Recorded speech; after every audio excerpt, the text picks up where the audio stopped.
All right. Well, welcome to another episode of the Spurs Rewind. We are live now because last time we were not able to go live because of a technical issue, but we fixed that and we're good to go now.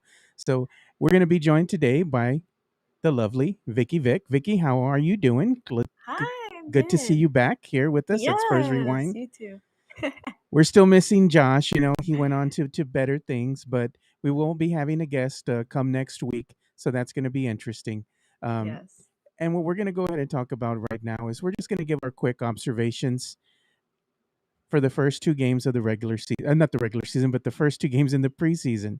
And Spurs fans have had a lot to say, especially with the first game against the Jazz. I know it had been quite some time, Vicky, since we saw Spurs basketball once again, and Yes. the thing that was really troublesome, though, is Spurs fans were really excited to see the first preseason game, right? You Yes. would think, Yeah. okay, last season they had it on TV where everyone could enjoy it. Unfortunately, this was not the case. No. First game of the preseason, and the only people that could watch it were the locals like me and you, and the people that lived, I think it was like in a 30 or 50-mile radius around San Antonio.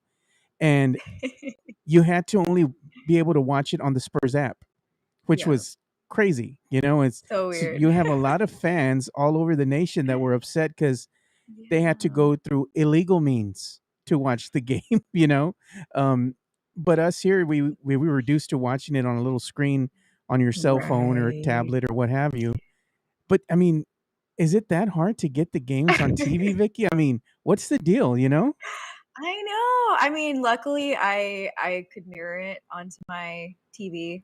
So I watched the game, on my big screen, but I couldn't use my phone. So I was like, oh, I'm gonna have to pull out my laptop if I want to tweet. And it was just like a mess. And then I thought, oh, maybe I can get the app on my laptop and screen it or stream it onto the TV. And that didn't work. It just, maybe I'm not techie enough, but I was like, so I mean, yeah, it's not ideal, but at least I'm happy we're getting to watch them. And at least it's more accessible than the games during the regular season if you don't have one of the like two carriers that have the Spurs game. Yeah, that's I'm so still upset crazy. with that. Yeah, it's so crazy Yes. because nowadays now you have to really, pay a lot of money, let's say, to watch the games every month. Because if Yeah. you're not on NBA League Pass, or if you're not with Spectrum, or you're not with AT&T or anything of that nature, which is now Direct TV stream, you're kind of left in limbo. Like, where do you watch the games Yeah. other than just the handful of games that they're going to have on the local broadcast here, Exactly. over the And air? even League Pass, you can't watch it within the city. You can't Yeah. watch the Spurs. You have to like change your VPN and all that stuff. So I mean, they need to figure something out because the fans want to watch, and not everybody can afford to have all those crazy Yeah, services.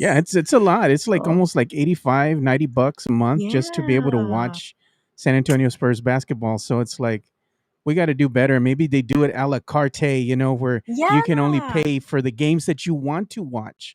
That would be pretty cool, exactly. I would like that. I would do that.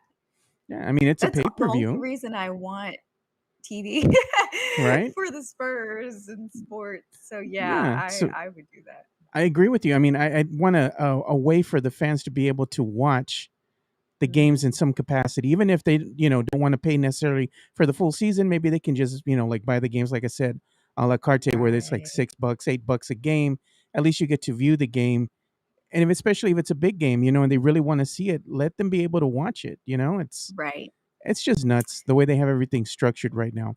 But getting back Exactly. into, the first game of the regular season against the Jazz, the San Antonio Yes. Spurs did win in convincing fashion, the final score being 111-85. And I think the takeaway from this was Spurs fans were very excited about the team and the way they looked. The young core looked magnificent out there on the court. They were running up and down the court, and everybody just loved the style of play. The pace was one thing that a lot of Spurs fans took issue with, Right. last season. And this first game of the preseason, they were like, "This is what we've been wanting, forever," and they finally got it. And then on top of all this, the Spurs played pretty decent defense, and on top of Yes. that, they got a great game out of Joshua Primo. 17 Yeah. points in a little over 17 minutes, Vicky. And Spurs fans were like, he's ready now. Let's go ahead and just start the kid. What were your observations from this first game? He was impressive. So first off, that was my biggest takeaway, that Primo came out ready to play. Didn't look, phased by the fact that yes, it's preseason, but first NBA game, playing out there with his new teammates and everything. He looked very confident, and seeing him going up the court, calling some plays, and just really being this really well-rounded all-around player. I really like that. So I was one of those people that got super excited about him. But I also did know, this is the preseason. Of course, there's going to be things that happen now that maybe we don't see for a long time in the regular season. But yeah, for the most part, he impressed me. I liked what I saw out of most of the young guys. We saw, it was interesting to me that Pop played, DeJounte, Keldon.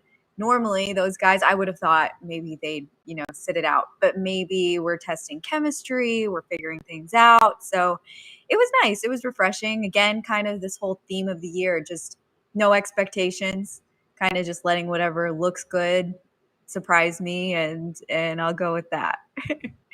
Yeah, at the end of the day, you go down the stat sheet here. You're looking at Mhm.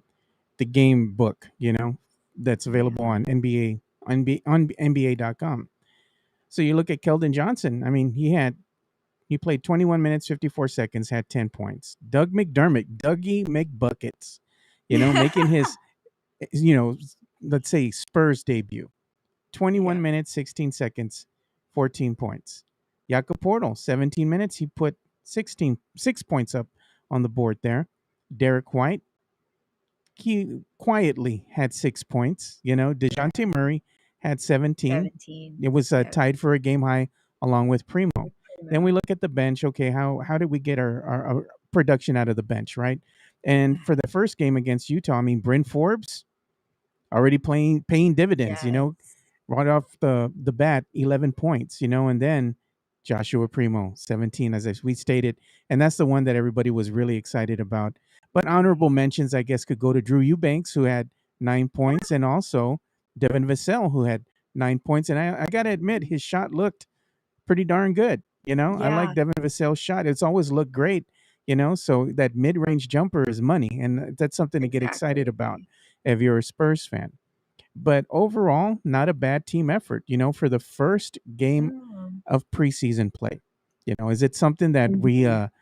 are going to expect moving forward as we start getting further and further in preseason? I don't Right. know, because we know how Pop is with Right. being cute with the lineups. And unfortunately, Vicky, he was being cute with the lineups Yes. against the Pistons to the dismay of many Spurs fans. It was, yeah, it was a whole different lineup, whole different rotation, but that's what you can expect in the preseason. And it was funny, I found it interesting. The Spurs, I don't know, what did they end with? Or they ended like 10 points was the difference at the end of the game, Yeah, something final like score that. 115 to 105 against the Pistons. Yeah. And I saw someone put out, I don't even remember who it was, an article saying the Spurs got blown out in their second preseason game. And I was like, I mean, at one point they were down by 17, something like that. But I don't consider 10 points a blowout. And in the preseason, much less. I mean, I don't understand how people can be getting upset. There's obviously stuff being figured out, lineups, different. Now's the time to do that. Now's the time to try the different lineups, the different players with each other. What happened on Monday, I guess, obviously was probably a little bit better than what happened yesterday. And also, some of the Pistons' um, top players were out there when on Monday the Spurs were kind of up against a pretty basic Jazz team. So yeah, I mean, I don't know. I don't think it was too bad what happened yesterday compared to Monday. I like that Bryn Forbes actually he showed up. I That don't he know. What did. did he score? He had like 17 Yeah, or Bryn Forbes had a 18, team high. He had 20 points, I believe it was. 20. Yeah, 20 points for the game. He And played 6 for 8 on 18 3, minutes, right? 58 seconds. He was 7 of 11 from field goal Oh, range. okay, From okay. beyond the arc, he was 6 of 8. Not a bad That's night. great. Great, great. If he can do that for the Spurs, be their go-to three-point specialist, I'll totally eat all of my words that I had to say when they signed him back in the summer. Yeah, I'll be totally happy if he can do that on a regular Yeah. basis. Even half of that. No, no, not half of Oh that. my. Well, Kelden Johnson, I mean, he also was just right behind Mhm. Bryn Forbes, and he had a great game as well. He scored 18 points, and he had Right, 26 minutes, 48 seconds out on the court, 8 for 18. You know, as far as his field goals, right. and he was 0 for 2 from beyond the arc. Didn't he attempted to, didn't make any. You know, as far as what he did from the stripe, that was pretty good. He was 2 of 3. Mhm. Didn't get to the stripe very much. Um, so overall he had a decent game. And then you're looking Right. at beyond just Keldon and looking at Bryn. We look at Lonnie Walker, and a lot of has been made about Lonnie Walker. Even going Yeah. back to last season, Lonnie Walker played a total of 26 minutes, 58 seconds, 13 points. He was 6 of 18 from field goal range, 1 of 8 from beyond the arc. You know, I Yeah. mean, I Looking guess at my Spurs fans stats. want to see a little bit more out of Lonnie. I don't know what they're really expecting him to do on any given night. I think they wanted to see more than 20 plus, but this is preseason Right. play, so they're going to kind of play with the lineups a little bit. We know this going in, but Spurs Yeah. fans still get very upset. Then they put in Luka Samanic, and much to the dismay of many Spurs Ugh. fans, what do they do to poor Luka? They're like, he needs to go. He's a bust.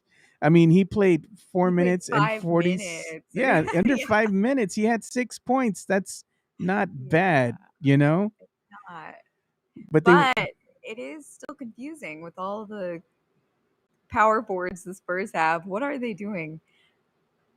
that's a big question mark. I don't think they have their lineups dialed in yet, and that's what they're going to do with the preseason. They're going to just keep on playing with the lineups and seeing what combinations they can throw out there and what's Right. going to get them the results they want. And unfortunately, we might not see some of the Spurs fan favorites get a lot of playing time. They might get some here and there, but Luca, I know, he has somewhat of a following from the fan base, but a lot of fans aren't Luca fans. And I was like, the verdict's still kind of out on the kid. Let's see what he can do this season. It's only the second game of preseason, and they're already calling for him A to bust. kind of leave. Yeah. you know, Yeah. Yeah. That's I don't know. You can't judge anything by preseason alone. All those thoughts people are having, just, hold them in. Wait a couple games.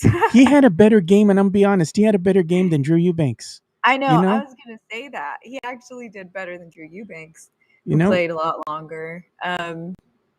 Dr- There's a lot. There's a lot Drew happening in had the 3 points. preseason. Vicky, he played 17 minutes 47 seconds. He had 3 points. And then you go to Thaddeus Young, and that's another one. Spurs fans were Yes, really, oh man, I hope the Suns aren't watching this game. I'm like, you guys were excited to get Thaddeus Young. Then he goes and plays in preseason. This is the first game like that he's getting like minutes. And he played exactly. 21 minutes, 41 seconds. He winds up at the end of the night with only 5 points, and Spurs fans are Yeah. like, no, this kid is just not going to work out. And I'm like, then we had Al Farouk Aminu. He played as Yes, well. Limited minutes. He played 10 minutes, 27 10 seconds, minutes. 5 points, Vicky. And again, Spurs fans are kind of cracking down and saying, what's going on here? That's so funny. But what That's did you, so funny. I gotta ask you a question though. What have you thought so far of new Spur, Jock Landale? I kind of like this guy. What do you thought I about do him? too. I do too. I don't remember. It might have been one pass that really kind of won me over. He had an assist. I don't remember. I think it was like a fast break, him to It was a maybe backdoor Primo. cut, I believe. Was it with Primo? Yeah. And yeah, when I saw that, I was just like, wow, he's got some passing skills for a big guy. I like him. I really do. I think he's got good energy and he's bringing something to the team that they didn't have before. Everyone knows and I love Jakob Pertl, but he just doesn't have that same kind of like spark. To me, he's great on defense, but on offense, he's just not, he can't feed as much. He is fed really well, and if he can be a true center and be under the rim, great. But if you can find a big guy who's able to pass inside and, find those opportunities and feed the guards as well, since the Spurs have so many talented young guards, I think that's going to be a huge asset for them. I'm really excited to see him play. He's young. He's, pretty quick. Yeah, I liked what I saw from him. I mean, I've liked what I've seen from pretty much everybody. I don't have anything bad to say about anyone because, I mean, if you look at the stat sheet from yesterday, almost everybody scored. And that's not even something that happens in a regular season game. So the fact that they're going out there, the only one who didn't score was Primo, who played 1 minute or something. But everybody else who played scored. So I don't know, people that are, coming down on the team, it's like, first off, they're not playing to win right now. They're playing to figure out what their role is with the team and fight for a spot. A lot of them, in a lot of cases, they're fighting for a spot, which is why there's so much coming out of certain players right now, because this is the time to be competitive. Yeah. Two Well, it's two always people a are going time to to get be cut. competitive. Yeah, two people are going to get cut, and that's what they're thinking. Nobody wants to be that person. Yeah, nobody wants to be Uh, that person, and we still don't know who are going to be the two players that are going to get the axe before yes. the deadline. So Mhm. we don't know It's yet, and that's the interesting. thing that they have, and it's hard for the coaching staff because they're trying to go ahead and give everybody minutes. They want to see what the team's all Yeah. about. Running different lineups out there, and yet, even though you might see good things out of certain players, you're still going to have to make the hard decision and cut two of them Mhm. before the deadline. So Yep. I'd hate It's to like, be in those shoes. yeah, me too. Choosing like the one you like the least. I don't know. Like choosing the one who's like, you just didn't cut it quite enough. Even though I think, for the most part, these guys, obviously, they're all professional basketball players. They all could do something for a team. This is the first time I've ever seen the Spurs, though, in this situation, I think, this Yeah. late. I Well, I mean, think there was a takeaway that we can take away from the loss against the mhm, Pistons. And it's something that Coach Pop said. Coach Pop said he was upset with the way they started the game because they fell behind right off the bat, mhm, you know, real quick. They dug themselves a hole. But he was proud of the way that they found a way to claw back into the game. They were down by as many as 17 points and mhm, made it very interesting, you know? So right. that said a lot about the complexion of this young core, this young team, Mhm, is that they're going to be a little scrappy out there. They found a way to get back using, defense, playing a little bit better, cleaning some things up, knocking down some shots. I like what I'm seeing out of them now. Is it going to translate into a ton of wins in this coming season? Probably not, but at least you have a foundation that you can build off of as far as them getting better, developing mhm. the players, and them forming some type of chemistry with one another. Yeah. So far in these first two preseason games, Vicky, what have you liked the most out of the Spurs? Has it been the the uptick in defense, or has it been the way that they've played the game as far as their pace? Um, both of those are good. I think if anything is going to beat out the other, I would say that it's pace, because of the fact that the game is so fast right now. When you look at other successful teams, they're all just so fast, so quick, and there's the way that I remember basketball is starting to quickly evolve into this just very you know athletic, I guess, type of sport. And so I guess I value that a little bit more, but it is reassuring to see their defensive efforts and the improvement on defense.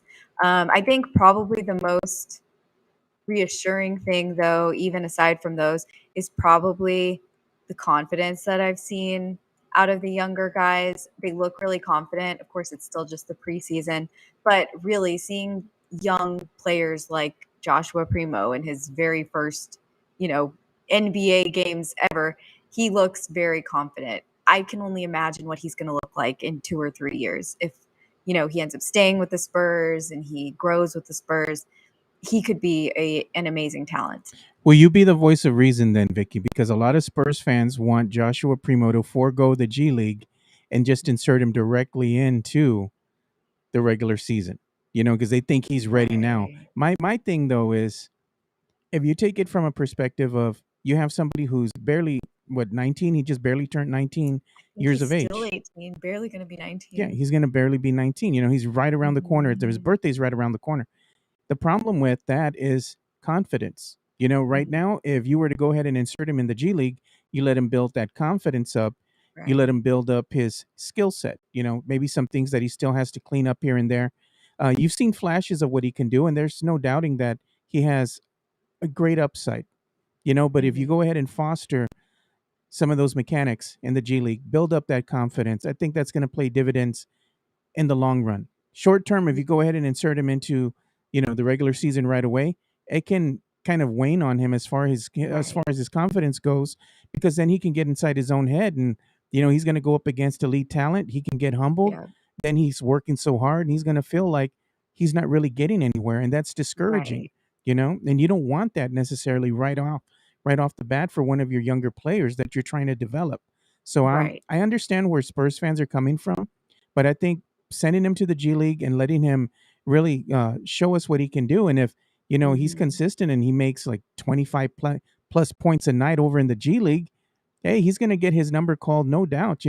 Sometime during the regular season, and hopefully, he just shells out and has a great game and impresses the coaching staff. And who knows what can Yeah. happen after that, especially if the Spurs need some help.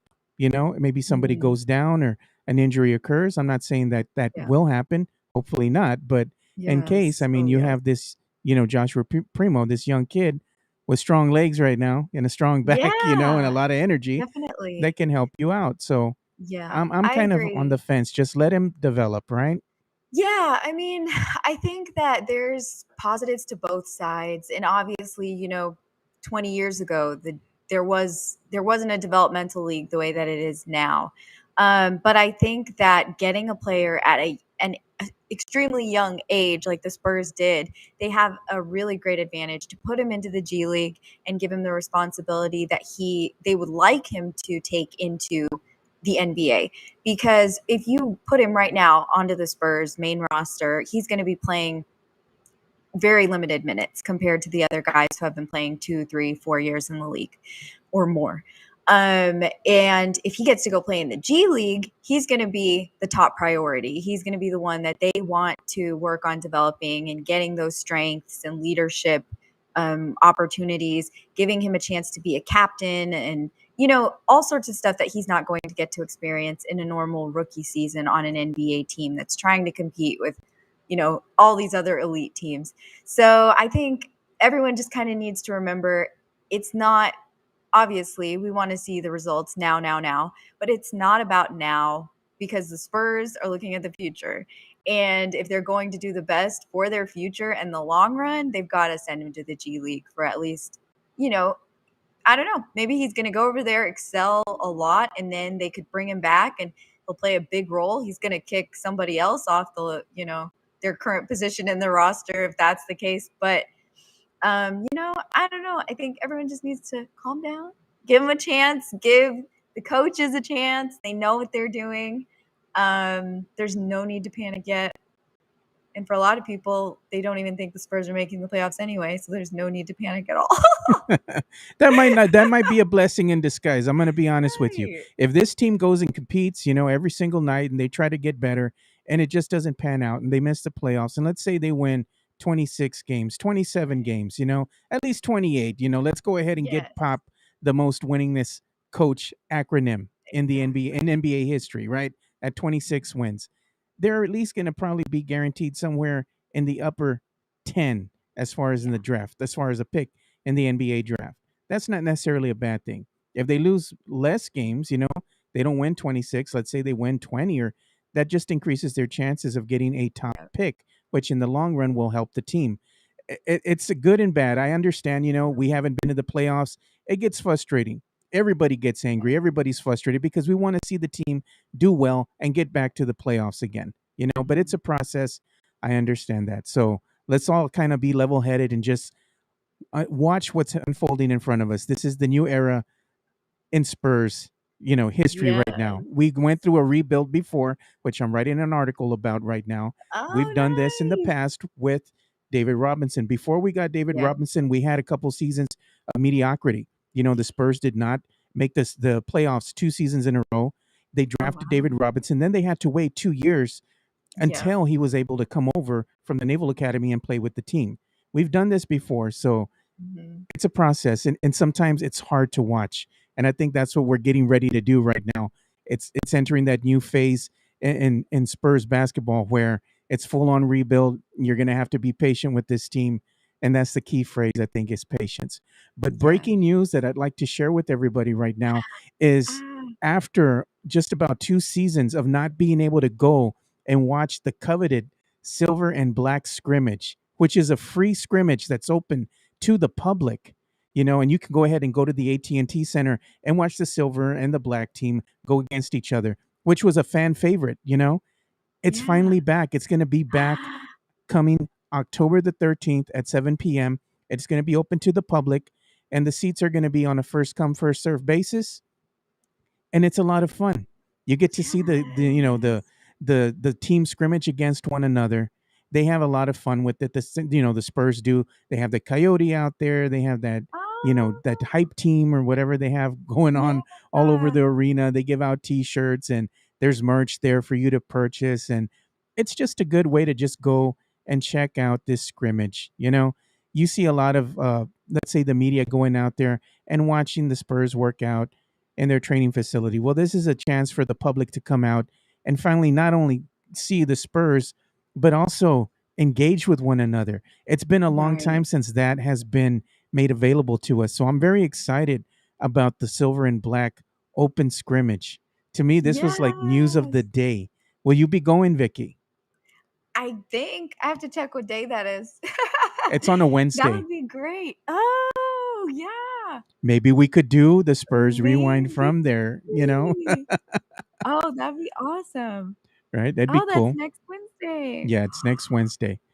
So it's free, open to the public. So Spurs fans, you have, make some plans to go out there and support the team and check out maybe some of the younger players. Let's see what Coach Pop and the coaching staff does.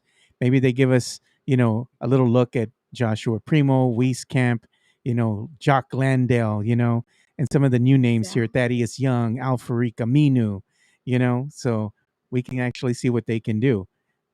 Again, it's that's awesome. fun. Everybody goes and sports their Spurs gear. A good chance for you, Vicky, to break out that Spurs Fiesta jersey. Yes. Oh, yeah. Which one? Yeah. Maybe you can partake of a margarita or two while you're there too. Oh, Who knows? yeah. Definitely. So it's gonna be a lot of fun. But coming back to, what we've seen out of the Mhm. Spurs first two preseason games, we've seen some things that we can get excited about as far as pace and their defensive prowess, as far as the uptick in that. The team defense has looked a lot better in the first game against the Jazz. Second game against the Pistons, not so much, but they clawed back in and were able to cut the lead down from 17 and make it more interesting. There's observations that we can come away with. And the key thing, I think, Vicky, is let's go ahead and make sure that we are open minded and patient Mhm. and watch the development of said team. I think that's one of the biggest Right. things that we can come away with. In closing here, Vicky, do you want to say anything to the Spurs fans that like to go at each other on Spurs Twitter it seems like a daily basis now? Yes. Just keep the peace, everyone. When it comes down to it, it's a game, really is. And it's not worth, putting people down, getting aggressive. It's supposed to be fun and entertaining and, support the team, support your team. If you're a Spurs fan, just support them. I mean, it gets hard when they lose and they've been losing, but I mean, coming from a lifelong Spurs fan, I will never I don't know, hate on them or Yeah. hate on what they're doing. Just, if you love the team, you're going to enjoy it no matter what. Yeah, we got some comments here. Christopher J. Murray Jr. says, "What's with the 26? I'm expecting 50." Well, you have very high expectations, my friend. Let's put it like that. And I commend you Everybody for being optimistic. I'd be happy with that. That would be like a big turnaround. I'm gonna say upper 30s, and I'm being optimistic too. But I think they can. Yeah. And then Henry Rojas says, "Go Spurs, go enjoy the ride." I'm with you on that Yes, one. Enjoy the ride. Have fun with it, completely. And I'll go ahead and show the comments here for a quick second. And then we'll go ahead and show the other one. Enjoy the ride. And the thing is, as we come to a close here for the Spurs Rewind, the biggest turnaround in Spurs history came when we finally got David Robinson on the team. We Mhm. won 35 plus more games than we did the previous season. You know, that's huge. Oh, But that's the key awesome. factor here is, and why I keep coming back to history again, is at that point in time, the Spurs and David Robinson had a legitimate NBA superstar there. This Yes. was a center that was going to change the complexion of what was going to happen at that center position moving forward. Right. His speed, his athleticism was unheard of at that point in time, especially at center. Moving forward, we got a little bit lucky with one Tim Duncan. David Robinson got injured, and lo and behold, we got the first pick in the NBA draft. We got Tim Duncan. And this was a point in time where you needed to have at least two stars on your Yeah. team. That's what we're transitioning to, you know? And at this point in time, in this new era of Spurs basketball, we have a lot of pieces. But one thing that Yeah. we are missing, we don't have a superstar. And that's the thing. That's the key factor here. As long as we don't have a legit star that can go ahead and put this team on their shoulders and take over the whole game, this team is always going to Mhm. be waiting for that next big thing. Yep. And we might have to look to the draft because we did that in the past. I think that might happen again. History repeating itself. If the Spurs don't win a lot of games, it's not a big deal. We can get a higher pick in the draft. And I actually believe that the Spurs are going to be looking towards the NBA draft to finally find that legit NBA superstar that will help this team finally get back to the playoffs. Unfortunately, it's a lot of growing pains. And in the process, you might have to say goodbye to some of your fan favorites Yes. because that happened in the past as well. We had to say goodbye Mhm. to some of these players that the fans really were enamored with. But in the end, we were able to win 5 championships. And I think the Mhm. Spurs could possibly do that again in the future, but they're going to have to build uh, s- real smart around what they Yeah. have right now. They're going to have to And be savvy. and I think something else that people should remember is that, getting a superstar or having a superstar on the team, it may not come from the draft too. I mean, be optimistic because there is a chance that a player could develop into a superstar. Kawhi Leonard, as much as we all still probably hate him, he was developed by the Spurs, and he nobody thought of him as a superstar when he came in. Maybe now a lot of people will still argue he's not a superstar anymore, but he developed into superstar talent through the Spurs system. That's something that could still very much happen. There are a lot of talented young players. People excited about Josh Primo. Don't get upset that he's, had one game where he did amazing. The next game he hardly played. That's going to happen. But he could still develop. He's super young. In 5 years, he's going to be as old as some rookies. So, I mean, there's just so much that can happen. Just be optimistic. Yeah, it can happen. Really. We could actually have somebody that could be a budding superstar in the mix somewhere. But again, we Exactly. just got to be patient with and enjoy the process. This is a new era of Spurs basketball. So we're entering this full on rebuild phase. Just be prepared. So that's all we're Yes. saying. Be prepared because it's going to Yeah. be a long, long season, you know? Oh, and look, here's Henry Rojas. He says, remember, Pistons won their last championship without a superstar. They have a chance till they don't. Okay. That's true. That's So true. we're going to go ahead and see what this team can do. But I'm saying if you have a legitimate superstar on your team, that elevates the team to another level. And I think that's what the Spurs are lacking at this point in time. And like Vicky said, one could develop here, you know, or we could go ahead and get lucky in the draft again or via trade. Anything Or can both. happen. Yeah, Yep. anything can happen. So I'm going to be optimistic. I know you are too, Vicky. Yes, definitely. So as we bring the show to a close here, where can they go ahead and follow you on social media? Um, here. Oh, I don't have the graphic for some reason. The graphic's gone. Oh No. Okay. Yeah, it's completely Then I'll gone. spell it out again. They can follow me on Twitter at the Vicky Bix, TheVickiebix. And there you go. And then you can also follow me at Two Shots Podcast, all spelled out TWO, Two Shots Podcast. And we can, like to talk with you about anything that's going on in the sporting world beyond just San Antonio Spurs basketball. Vicky herself is a huge fan when it comes to Formula One racing. So Yes, I if am. you want to talk about racing, she's your gal. Go ahead Mhm. and talk racing with Vicky. She'll let you know everything you need to know about the sport. Yeah. And I'll be there. I'll be at the US Grand Prix in a couple of weeks. So, Oh, nice. You got to post yes, pictures. We got to see you. I know. I'm excited. Maybe they'll I'm let you drive excited. the car.